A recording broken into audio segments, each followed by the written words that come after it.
Дүйнөгө кеңири тараган Троя тасмасын көрбөгөн адам жок болсо керек. Аны атактуу немец режиссеру Вольфганг Петерсон тарткан. Мына ошол Оскар сыйлыгына көрсөтүлгөн тасмада да ляп көрүүгө болот. Гомердин Илиада поэмасынын негизинде тартылган биздин кылымга чейинки убакыт чагылдырган тасманы кунт коюп көрсөңөр, асмандан заманбап үлгүдөгү учакты көрүүгө болот. Бул албетте очогон ката. Бул окшогон мисалдар өтө эле көп. Ал эми биз бир нече кыргыз тасмаларындагы ляптарды байкап көрөлү дедик. Шаарда турасызбы? Ооба, Таласта туугандарым турушат. Алгач эле Талас Бишкек тасмасынан баштасак, кинодогу каармандар Ильяс жана Асель жаңыдан таанышып, Бишкекти көздөй сапар тартышат. Анан жол жээгинде бажырай өскөн түркүн гүлдөрдүн боюнан өтүп баратканда бир кичинекей жүргүнчү бала апа жерге түшөм деп унаны токтотуп калат. Мына ошол жерде жүргүнчүлөр сыртка чыгышып, баары айлана чөйрөнү карап суктанышкан жери бар. Ушул жерден баятан бери маршруткада алып баруучулук кызматын аткарып келе жаткан жигитке көңүл буруңуз. Ал учурда анын галстугу жок эле. Ал эми кайрагы унага кайтып келгенде мойнуна кайдан жайдан ак галстук пайда болуп калат. Бул катаны байкабай коюу мүмкүн эмес. Дорогая, тебе никогда в жизни добраться до Гуджинпё.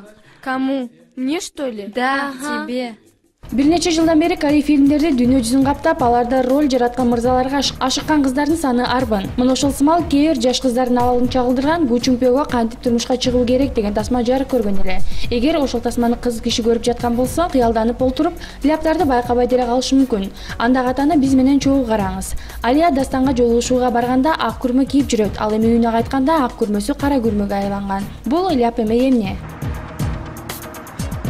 Дагы бир катачылыкты байкаңыз. Ушул эле тасмадагы Айжан Дастанын үйүнө келе жатканда чачы түз болсо, эмнегедир үйүнө жеткенче шамалга укпаланып кеткенби, айтор чачы тармалданып калганына күбө болобуз.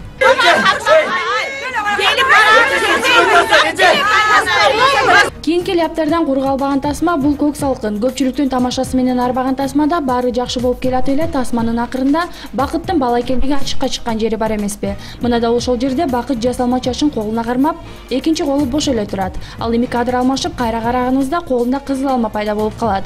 Ушундай эле алма менен болгон ляп Назгүлдүн артынан кууп жөнөгөндө да байкоого болот. Бир кадрында алма болсо, экинчисинде аны көрө албайбыз. Муну да режиссердун катачылыгы катары кабыл алсак болот.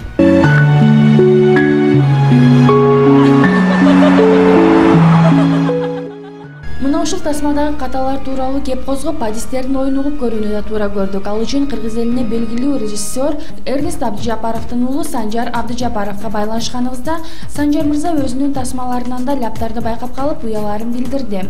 Бардык эле тасмаларда каталар болот деген режиссер атасы Эрнест Абдыжапаровдун Айыл өкмөтү тасмасын 150 жыл көрүп чыккан соң бир ляп байкагандыгын айтат. Тасмада өкмөт башы күзгүгө каранып кийинип жаткан учурда жалпы планда көйнөгүнүн жакасы туруп турат.